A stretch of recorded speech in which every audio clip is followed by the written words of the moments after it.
Alun menengken biasa ngabekti kawengku saking jajan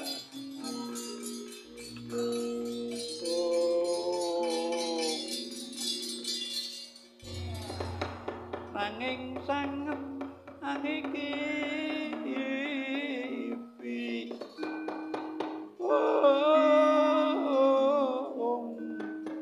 sang resikanika putra kang anjog saking wiyadi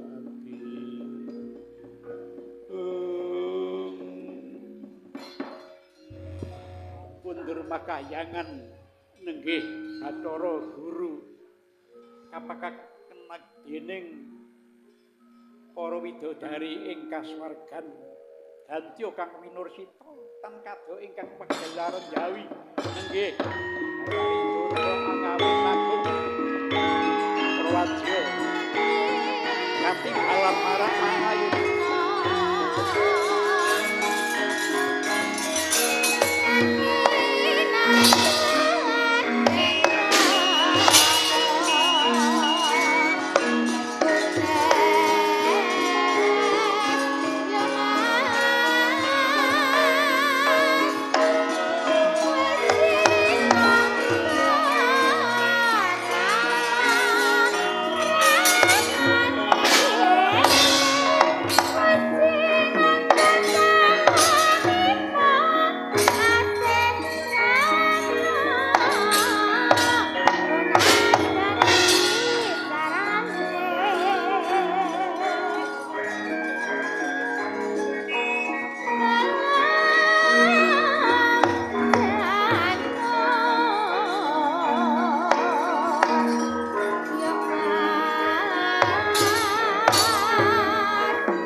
Saksagara reka giri-giri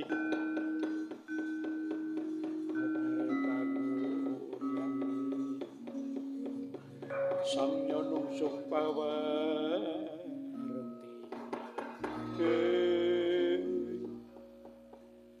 nun mangke to bangke kukulun abdi paduka ngaturaken pangabekti nggih kukulun bekti kula kunjuk sandhapipata nadyan kula ugi semanten ugi ngaturaken pangabdi kula betukan legawaning penggalih kurakaya ing kalungguhan iki mangko to mangko putra siswaku wiwit saka sing ayun nganti sing kapernah ing muri matur gunging panuwun wondene jeneng kita kabeh padha netepi kesaguhan ingkang tundhone sakunduring sun marak pukulun Bathara Guru jeneng kita kabeh bakal nyegat ana ing samadyaning marga iki jebul kesaguhan sing wis mbok ucapake kuwi mau bisa kawujudan nuwun mriki pukulun ngaturaken gunging panuwun ewondene pukulun teksih kemutan kalian menapa ingkang dados atur kula mangkene ya jeneng kita kabeh kudu ngerti panjenengan ulun iki mau wis kasembadan marak sowan ana ngarsane pukulun Bathara Guru ingkang tundhone panjenengane keparing pambiyantu paring pambiyantu marang panjenengan ulun anggon ulun bakal nyernakake Raden Janaka garwane Puswaning Ayu Bathari Dresanala mula saka kuwi ya jeneng kita kabeh ayo wektu dina sak mangko padha tumuli budal ngestokake dawuh pangandika ingkang wis pikantuk idi pangestu saka pukulun Bathara Guru nek lajeng kados pundi kersanipun ayo tut wuriya marang tindak ingsun wektu dina sak mangko panjeneng ningsun bakal angayahi pakaryan ingkang wis ulun samaptakake. Tok nggih, ulun kula ugi ngestakaken dawuh pangandika saking Paduka. Monggo nggih kula ugi nderek ingkang dados kersa Paduka. Wektu dina sak mangko maragake budalna kang padha sebo. Enjing budal kumura saking jroning Suralaya gunging kang bala puspa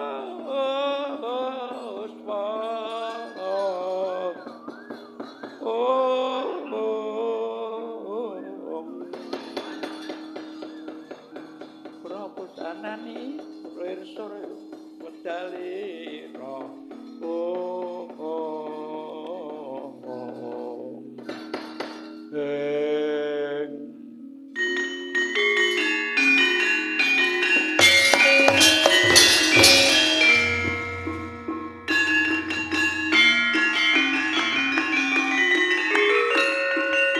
Pratamtama lumaksana kita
Yo, maju, maju, maju, maju, maju. Yo, yo, yo, yo. Yo, yo, yo. Yo, yo, yo. Yo, yo, yo. Yo, yo, yo. Yo, yo, yo.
Winursita tan kadya ingkang wonten ing laladan negari Ngamarta katon anglendarah kuncane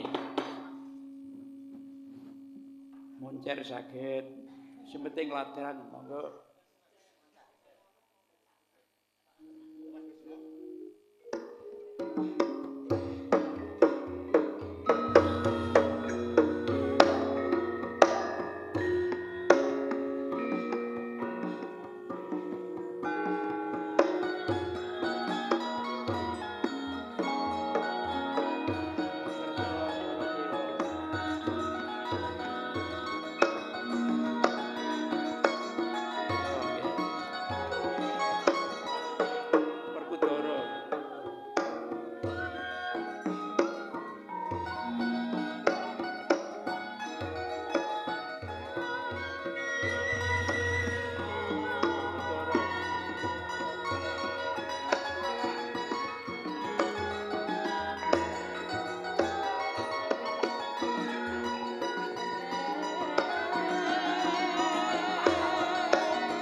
inggih menika nata ing Dwarawati ingkang kajujuluk Prabu Sri Bathara Kresna. Ngampun dawuh pangantika saking ing rayi Raden Harya Werkudara katuran supados tedhak rawuh wonten ing negari Ngamarta. Pramila lajeng angaturi kekraka wonten ing negari Mandura. Tedhak sesarengan kaliyan Nata Dwarawati rawuh wonten ing negari Ngamarta ya negari Batara Kawarsa. Tan Katun putra Ngamarta nggih Raden Harya Gatotkaca kasambet Raden Harya Antaraja Raden Antasena ngrantu dawuh pangantika saking ingkang Narendra Dwarawati Prabu Sri Bathara Kresna teka kaya mangkono wijining pangantika ingkang kawijil ngilesan.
Jera ingkang Puspatira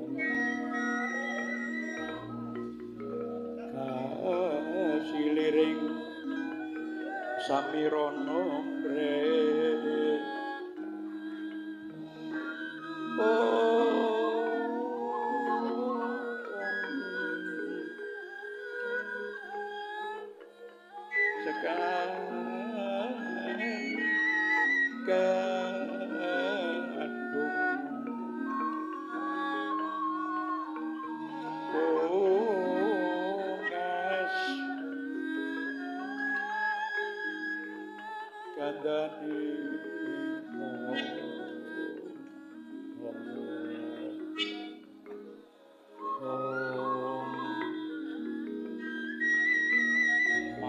raras renaning griya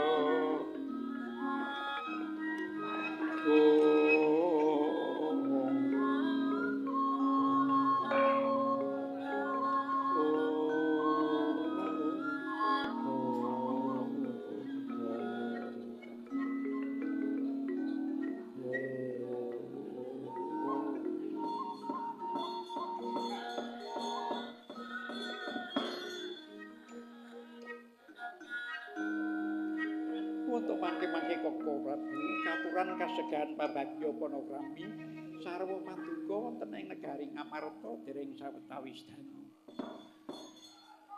Jagat Dewa Bathara ya wayah Bathara jagat. Yayi ngaturake gunging panuwun awit saking perbagine Yayi Prabu. yektine kagiat kaguru wekasan penggalipun Kakang.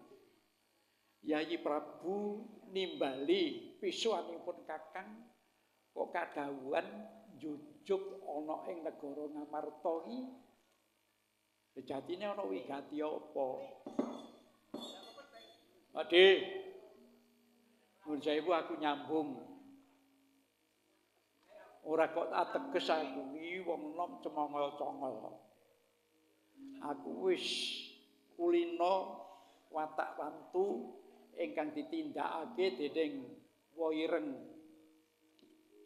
Angger Kakang Gatut, Kakang Antaraja, apa maneh Rama Pangeran Werkudara ganepi pisan aku duwe pendakwa iki mengko bakal ngrembug perkara jutusan. Buktine apa? Kakang Gatut sama Baigati, Kakang Antaraja sawega gawe Rama Werkudara ya semono uga. Antasena, aku rene iki mertamu. Mertamu kok aku iki lagi wae isih arep kandha kok wis kok disiki. Mbok meneng dhisik. Dadi menehi wektu karo tamune sing isih tas rawuh. Yayi Prabu, kersane Yayi Prabu sejatine kepriye? Muni nggih Kakang Prabu, keparenga kula munjuk atur sampun sawetawis wekdal Ripaduka pun Harjuna menika mendra saking negari Ngamarta. Anggenipun ngupadi bebasan tepung gelang nanging boten pikantuk titik ingkang pramana. Pramila saking menika ngawuningani negari Ngamarta ingkang dadi sak mangke kados mekaten kawontenanipun kula kuwatos negari Ngamarta menika kathah sanget ingkang badhe ngayunaken. Pramila wontenipun Kaka Prabu kula aturi rawuh wonten negari Ngamarta menika ngawe kandi ambek bilih negari Ngamarta menika badhe kedadosan kawontenan ingkang babar pisan mboten dipun sangka-sangka. Mangke menawi kula Kaka Prabu saha para kadang Ngamarta piyambak sanesipun boten jagep sinten ingkang badhe nanggulangi. Oh, dadi kaya mengkono. Lek ngono kandhane si Antasena ki temenan. Antasena. Apa Pak Dik? Jebul apa sing dadi pangandikamu kuwi mau ana pendire. Lah mula saka iku aku kuwi wis hafal kahanan karo ngene iki mesti bakal ngrembug perkara jutusan. Mula saka kuwi ayo wektu dina sakmangku tinimbang kedhisikan musuh sing bakal teka awake ngawekani kanggo tata-tata mbok menawa iki aku bakal ana lakon kang babar pisan ora dikarepake. Oh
ngawur-wuran pengarane ngajure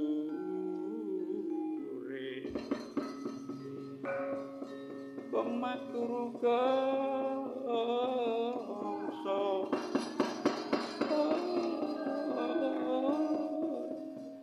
Panjriting tulang gesti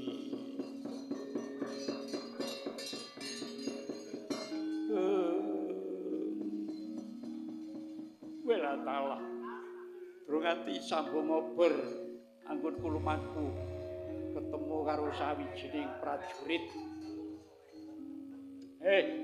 prajurit mandeka lakumu pengin takal takon sapa kang dadi aranmu sarta duwe karep apa nemoni kang dadi lakuku. Aku kang kekasih Raden Antasena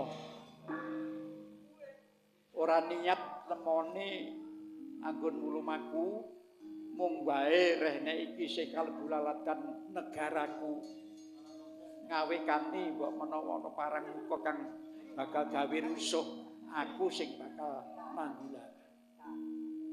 Mula saka kuwi tak takoni sapa sing dadi aranmu yen pancen arep gawe rusuh aja mati tanpa aran. Babu kaya lanang-lanang dhewe nenantang marang panjenengan ingsun takon karo aku mesine kowe wis hafal aku iki tumenggung bintang samudra. Kasih padha bujeng to. Mergo wis apal. Ya lintang segara. Ganti sapa sing dadi aran? Putra panenggak Pandhawa kasih Raden Antasena.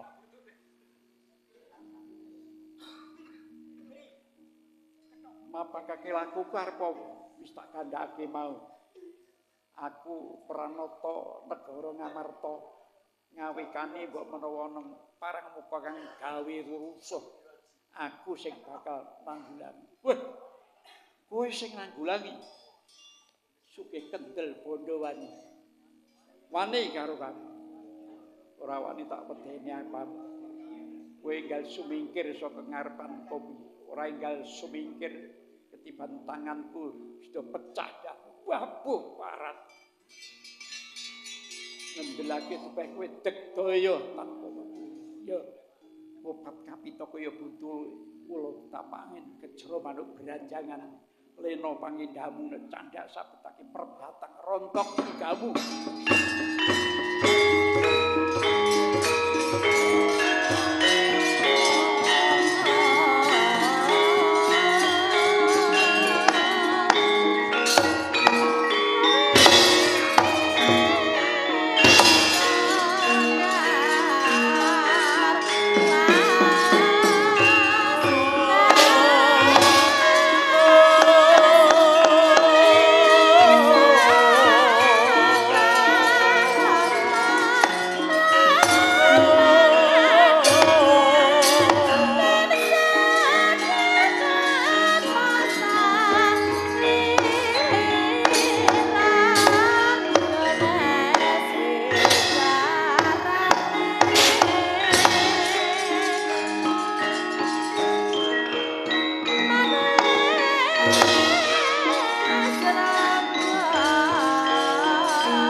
Gusti tanpa aran. Ta'ala. Sumbarmu kaya dilat-dilat to siapa. Sopo sing dadi aran? Takon karo aku. Ya. Prasaja wae. Aku Narpati saha Sindu Kaluta. Narpati saha Sindu Kaluta. Ya. Kowe sapa? Putra Jodipati. Kekasih Raden Antaraja. Kowe apa ya arep gawe rusuh? Tak niati. Aku tut untat lakune para kadang. Aku pancen nyagui dawuh pangandika saka pukulun Bathari Pramoni. Ateges kowe kuwi njaga negara Ngamarta. Gandeng negara Ngamarta kuwi pernah papan padunane Raden Harjuna. Endi Harjuna? Kon rene. Ora perlu Paman Harjuna. Kowe saguh mateni putrane. Balekake menyang Karangabang. Balekake nyang asal usul. Kowe wani karo aku. Ora perlu mbok takoni yen pancen kowe nyoba Raden Antaraja. Kowe lah candak sabetake perbatan. Dadi gawe.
kelap-kelap katon lirik saking ari pisang mawege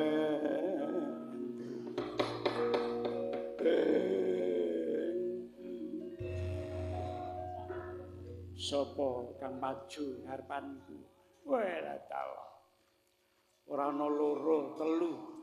Narpati, Briya, Prabantaga. Briya Prabantaga. Aku iki duwe kanca. Briya Prabantaga. Briyan Prambon Tugu.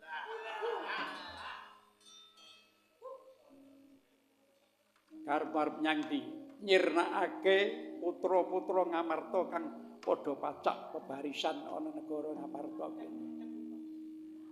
Kandel kulitmu, atos balungmu, kowe bakal nyoba. Ya, tak nyoba sepira bobotmu. Dadi gawe musuh aku.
Pampar kencana gigit dadi apa?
Cokot-cokotan aku kalah.